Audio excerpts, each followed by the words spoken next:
L'agriculture régénératrice, c'est une agriculture qui vise à restaurer la vie dans le sol à travers un changement de pratique du sol, typiquement la réduction du labour, le retour des animaux à proximité des champs et aussi faire en sorte que le sol soit en permanence couvert.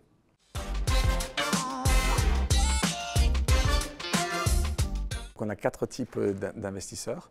Les premiers, c'est des investisseurs financiers ou assureurs. On a des investisseurs de type corporate, donc des type Unilever ou autres grandes sociétés de CPG. Donc je vais parler du corporate. Le troisième type d'investisseurs, c'est des individus qui cherchent du sens à leur investissement tout en ayant du retour. Et le quatrième type, c'est des investisseurs de fonds souverains qui sont intéressés de sécuriser leur chaîne alimentaire.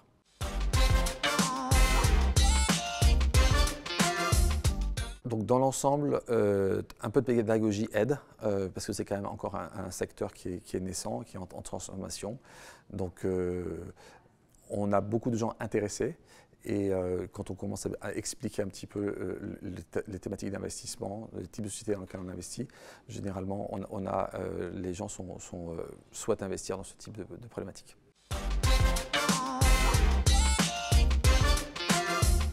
Donc on mesure l'impact, on a développé avec les standards internationaux et des partenaires extérieurs spécialisés dans le domaine, on a développé une mesure, donc un schéma 3+2, trois impacts que chaque investissement doit avoir, donc soit l'eau, la biodiversité ou le carbone, et pas d'impact négatif, donc c'est les +2, sur la santé humaine ou les revenus de l'agriculteur.